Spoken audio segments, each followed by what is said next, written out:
Hello everyone, my name is Justin Johnson. Today I'll be presenting the scenario for Big Nasty Pharma, which is a global pharmaceutical manufacturer operating out of Germany with three different subsidiaries operating out of Americas, Europe, Middle East, and Africa, and Asia Pacific. Their objectives are to develop a system that facilitates rapid drug innovation and automation, replaces their existing legacy system, and also reduce the total cost of ownership while remaining compliant with HIPAA regulations. What we'll do in order to accomplish this is deliver a unified Salesforce org for the end-to-end drug lifecycle with automations built in. Some of the risks identified in this scenario are strategic risks with regards to the competing visions that will be mitigated through MVP alignment via steering committee and the PMO corresponding to a 3+1 governance hierarchy. Another risk is a control risk where there is a history of shadow IT and redundant dev occurring as a result of misaligned visions. So what we'll do, while also remaining flexible, is deliver a federated COE where there's a centralized COEs and then regional COEs for the flexibility that is needed. Another risk identified is, of course, HIPAA guidelines. So what we'll do is install Shield that will enable tenant keys, field audit trail, event monitoring, and encryption in transit so that we're compliant with HIPAA guidelines for patient data. Some of the assumptions I made is that this Salesforce org will be the system record for drug research and development and trials. That smart dose will continue to be the system record for dosages that will integrate via an ESB to the data warehouse. And that data warehouse then exposes data into Salesforce virtually. And then finally, the subsidiary Sales Cloud implementations that are within Americas, Europe, Middle East, and Africa, and Asia Pacific will be the system record for the commercial products. Moving on now to the actors and licenses who will be using the system, starting at the internal level where we have the clinical research team starting at the top and moving down the role hierarchy. We have the head, the clinical research manager, and the clinical researcher who will receive sales code license for access to opportunities. The clinical trial supervisor and the clinical trial manager will be responsible for leading the trials as well as coordinating them. They'll receive sales and service code license for access to leads, campaigns, and cases. Externally, we have the agencies with their own management as well as agent hierarchy. They will both be receiving partner license for access to leads, campaigns, and the patients will receive customer community license for their access to their own records. Moving on now to the requirements, starting at the discovery and development phase, where the clinical researcher at the discovery phase will initially create an opportunity that represents the drug. And I'll call it a drug, but when I'm referring to a drug, I'm talking about the opportunity and its opportunity product during this phase. The researcher will create a drug with its own compounds that are represented by opportunity products. Those look up then to the product records themselves, which are private. Those products have related compounds and chemicals that are representing then the actual components of the product compound. The product itself is private. That is to enforce the requirement around the lead researcher and their managers only being able to view the drug information and the compound combinations. Once the researcher is ready for it to be visible by the rest of the team, they'll mark the opportunity as the drug as developed at the development stage. That will then create opportunity share records as well as product share records to share with the public group that represents the team. If the drug itself is related to the nervous system, we will share with the team for the psychoactive group. I considered using opportunity teams here, but chose to use public groups so that the administration has flexibility of adding and removing members ad hoc and granting them access to opportunities in a single go rather than having to go into each individual opportunity team. Different teams are split up into different public groups, like I mentioned, and the role hierarchy will grant cascading access from the researcher level to the management and to the head, so represented here in the role hierarchy. Once the development is completed, the researcher will mark the drug as pending approval, which will make it go through an approval, which will trigger a record-triggered approval flow that will route a work item to the approver that's designated by the researcher. The approver themselves will create an opportunity team for the opportunity with roles for the lead researcher and the trial manager for continued visibility.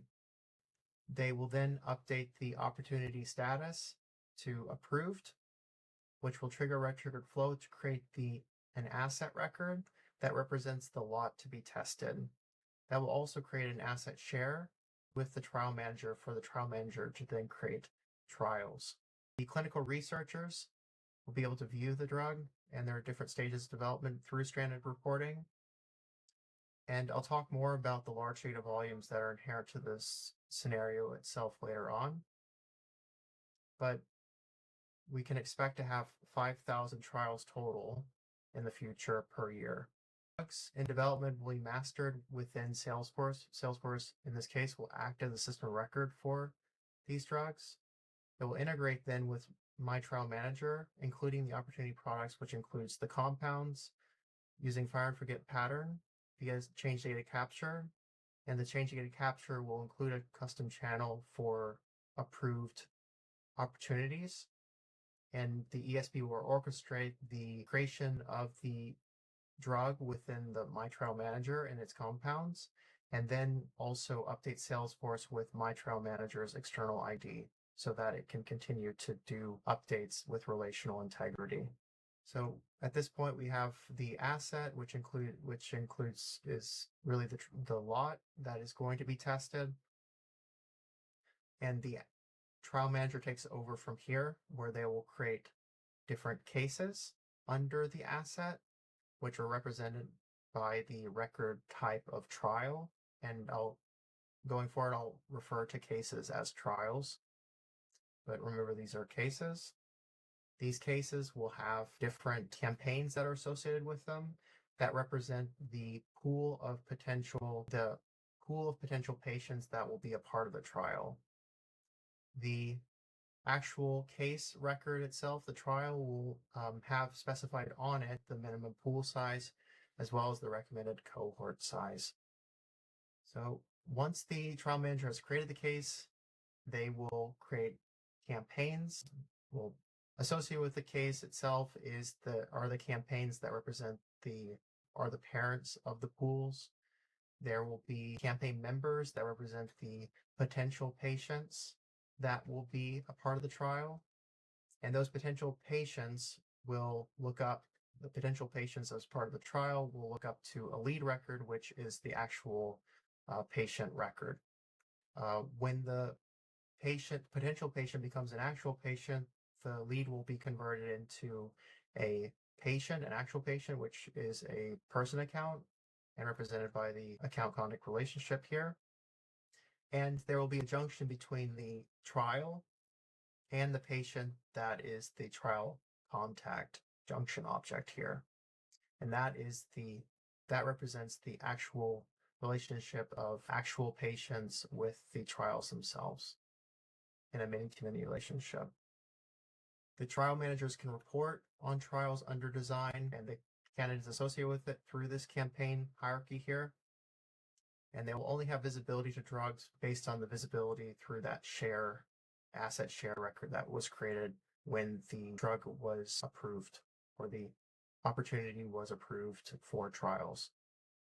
The asset itself looks up to the product. The product represents itself, like I mentioned, the compounds that are going to be tested in the trials. Once the trial is ready for patient recruitment, the trial manager will assign a agency through a primary contact, which is in this case the business account for the agency, the partner agency, as well as its related agents. So there will be a case contact lookup to that contact for the agent, and they will have visibility to the cases via sharing sets. There will be a validation rule to ensure that they cannot assign a primary agent to the case until they've populated the recruit and cohort size on the case itself. Additional agents will be represented by members within a case team that is associated with the trial. For additional agents, whenever an additional agent or primary agent is created, there will be a register flow that will create a DocuSign envelope that will be emailed to the agent contact. Once they've signed it, there will be the creation of the PDF that's associated and assigned to the case.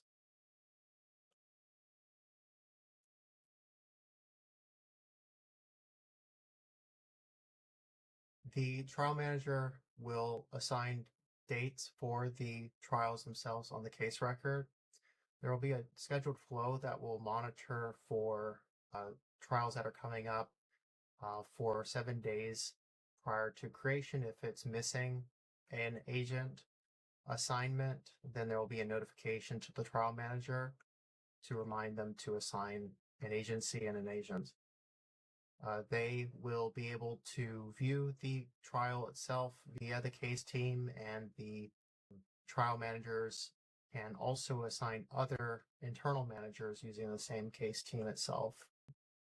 Agencies, once the agency is assigned and it's ready to be allocated patients, the agent will create campaign records as well as assign campaign members. Those are representing the pools and the pool members. And then the agents will be able to collaborate with the clinical trial manager directly on the case record via its own chatter. The external agents and internal staff will be automatically provisioned and deprovisioned via Okta using Skim, and patients that are stored within the internal data warehouse will be migrated nightly to Salesforce via the ETL using batch data synchronization that will then create cases or create leads and related medical data under them. The patients themselves will be able to authenticate using OIDC via an auth provider that is validating the ID tokens from Facebook and Google. And then any patients and disease information is migrated or integrated with the data warehouse and trial manager using PubSub and change data capture and near real time.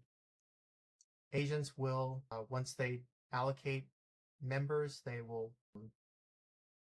the allocation of members will use the campaign member object, and the status of the object will be invited at that point. And once the members or the potential patients are assigned and the trials is set to be commenced, which is done on the case record, there will be a validation based on that quick action for commence trial to validate to see if the size, the minimum size is actually greater than the campaign, the potential patient members here. If it is the case that it's under the floor, as in the actual is below the minimum, then it will throw a validation message for them to allocate patients within this pool. Once the trial commences, the trial contacts will be created, and also the leads will, if the leads themselves are not already associated with the account contact, they will be created. But and I'll also mention that campaign members here, the pool patients, can also be associated with actual logged in users as well. But if they are just leads, then we'll just then they will be converted at that point. We'll create then the trial contacts as a junction record. When the trial commences, the trial contacts that are created will have a flag for placebo either being true or false, which is random, and the agents won't have visibility of the flag itself based on their field level security. There will also be field level security to restrict access to the name of the candidate, but they can view the dose based on their access to the external object that is associated with the trial contacts. The patient for a trial can have 50 doses, which is a large data volume here. I'll talk about that and how we're mitigating that later on. But they can also add additional side effects, which are additional case records. They are record type trial side effect, and they're owned by the patient. There'll be criteria-based sharing rule on the contact for all internal users and external agents, but only the clinical trial managers and agents can edit their information based on ownership. We're assuming that the org-wide defaults are following the principle of least privilege, and so everything is private by default here. The patients can only view their own information based on the fact that they are using a customer community license, and there'll also be a sharing set on the person account to ensure that they only have access to their own records. And so we're at a point now where the trial is commenced and has related trial contacts. These represent the participation in the trial, and they will be able, the patients themselves will be able to access their own records using a native app, given the fact that there's a requirement for a highly customized user experience that is deployed. I chose to use a native app using the Salesforce SDK here, and they will also have access to the portal using OIDC as well. Patients will be able to view their dosage history using pagination to LWC on dosage via Salesforce Connect that integrates with the data warehouse that stores dosage. And I'll talk about a dosage integration now since we're at that point. So when SmartDose, which is the applicator that tracks dosage, records a dose using the dose history logging feature and its REST integrations, the ESB will subscribe to those events. And using PubSub, publish those events to the data warehouse, push those events to the data warehouse. That is where they will be stored. So the data warehouse will store and be the source of truth for dosage data. If a patient enters side effects, what they'll do is they'll go to their trial contact record, which represents the trial participation, and create a case with the priority of the side effect. If it is a critical priority, then there will be an additional notification process. That case looks up to the trial contact. There will be standard reporting on the case object for those side effect visibilities. The notification itself goes to the trial manager that's associated with the trial, and they'll be able to contact the patient via case email from the trial itself. If there's a critical side effect that's created that has not been reviewed in 8 hours, there will be a case escalation rule to ensure that the supervisor of the trial manager is notified. If the patient here is a high-risk patient, then the escalation timing will be adjusted via those case escalation rules. My trial manager has some inherent restrictions, as well as SmartDose has some inherent regulation requirements that mean that there's only updates occurring to these systems 12 times a year.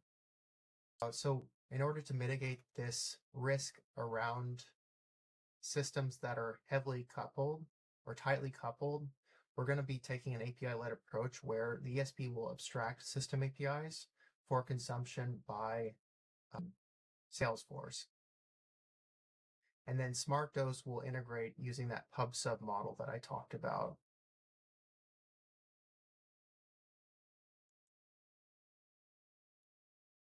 The automatic tracking of dosage will be done using the pub sub. If the ESP notices via its own orchestration that a patient hasn't taken their dose within a 2-hour window, there will be a notification within Salesforce via platform event. If more than a day has passed without a dosage, then the trial manager is notified to follow up with the patient via a task record that is created on the patient record that is enabled and created via a regular triggered flow that's on the platform event.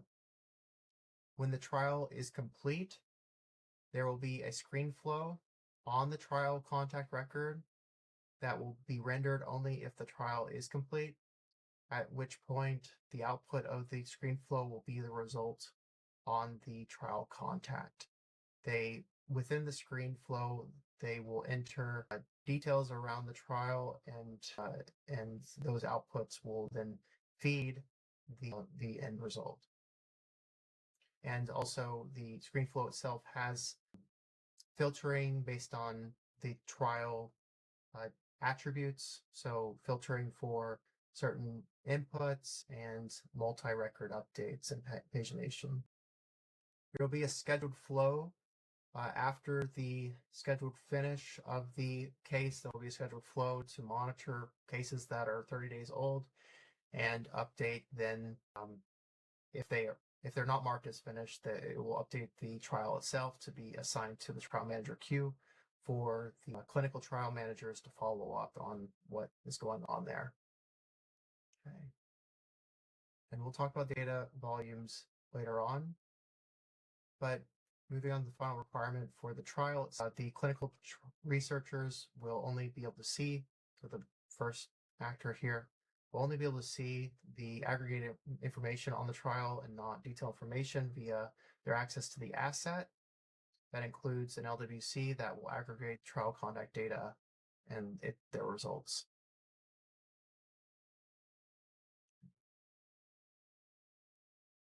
When the trial results are finalized, the Salesforce will use My Trial Manager to calculate the final recommendation for the drug. So what Salesforce will do is integrate with My Trial Manager to aggregate the trial contact data and patient data. It will integrate with My Trial Manager system APIs that will output via an ESP to Salesforce the trial result. The trial manager, My Trial Manager, will calculate some information, and those will all be stored on the trial, on that case record. However, there's a limitation here on the My Trial Manager that restricts how the calculation is initiated. So currently, there's no APIs exposed to actually initiate the calculation. We just integrate via SOAP API with My Trial Manager to pass the data of the results of the trial. But there will be a Canvas app that will be enabled within Salesforce to invoke and initiate the calculation. And then the calculation at that point will then be passed to the ESP, and PSP will transmit the calculation result to Salesforce that way. There'll be a quick action. After the calculation, there'll be a quick action on the trial that is performed by there'll be a quick action on the asset that will enable the researcher to submit to FDA. ESP will integrate with FDA system APIs to transmit the trial data within its payload, and then using a fire and forget method. We're not tightly coupling, of course, with the FDA system APIs in this case, given the FDA approval process is going to need to be pulled and stored within Salesforce asynchronously. When the FDA approves, though, ESP will pull, of course, the FDA systems and integrate with Salesforce using remote call-in and REST API. That will then update the FDA, the product record itself as approved, and then create price book entries for different price books within the different subsidiary Salesforce orgs for sale. So once the product is approved, there'll be a return flow that will then create associated price book entries and products within the different subsidiary Salesforce orgs for sale. Okay, and then finally, once the drug is made for sale, the clinical org will still play a role in monitoring and watching for any sort of side effects that are coming from the MedWatch and Sentinel. If there are side effects, there is potential for large volumes of side effects being generated.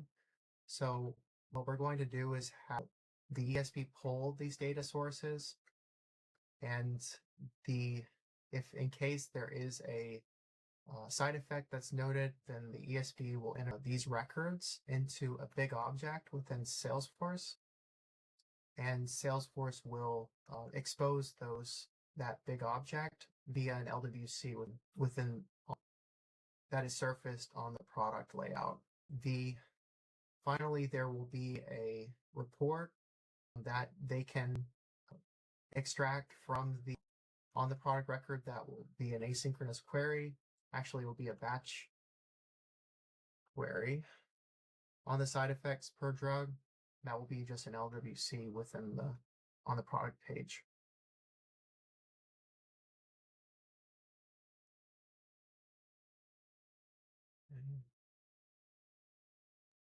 So for patient data, we have in this scenario large data volumes here. So patients, for example, there are 50 million. In this case, for the patient data, this is what I'm classifying as master data, which will need to be stored on platform since it is operational and will continue to be permanently operational. But we're going to mitigate the large data volumes using custom indexes and skinny tables. And so in this case, they will be persisted. But for the campaign members, which are the potential patients, the trial contacts, which are the actual patients, there will be a nightly flow that will trigger 6 months after the trial started based on dates, 12 months after the trial closed, to integrate or to migrate the data to big objects so that they are stored securely. And also this mitigation technique really protects the org's performance and read performance of the records. Side effects follow the same thing, where cases on closure are migrated into big objects after closure, and this is something that will be done using a record triggered flow instead, so it's almost immediate. These are process records that are transactional in nature, and so I'm assuming that the trial data is non-operational at the point when they're no longer useful for internal users, and they can be simply migrated into big objects for the purpose of visibility and reporting. The dosage is exposed within Salesforce via virtualization and are stored within the data warehouse for that purpose. And then the data warehouse, of course, exposes APIs that are consumed. The ESB then exposes OData connectors for Salesforce to create external objects from. Okay. The objective of the data migration strategy here is to establish Salesforce as a system of record and source of truth for patient, trial, and trial member data. In order to do that, what we will do is assign a data steward that will be responsible for profiling the data from the data warehouse as well as my trial manager, and then aligning with the stakeholders on the source systems, of course, the target schema mapping, and the data quality standards that are then adhered to within the ETL pipeline. What the data steward will do is provision an ETL pipeline where they will load patient lead trial member data the pipeline will cleanse, deduplicate, as well as assign external IDs based on the legacy IDs. The ETL pipeline will also order the records from parent to child in the object order. And at that point, the bulk API loads can run. We're going to be committing migration rehearsal, culminating in a controlled cutover. Controlled cutover that manage delta loads for any sort of last minute changes. And then that is loaded into production. The final load in production is, of course, ran with sharing deferred as well as automations deactivated. We're also running the load with the records sorted by the parent ID so that we are preventing any unnecessary record locking issues. And with that, I will conclude and thank you very much for your time.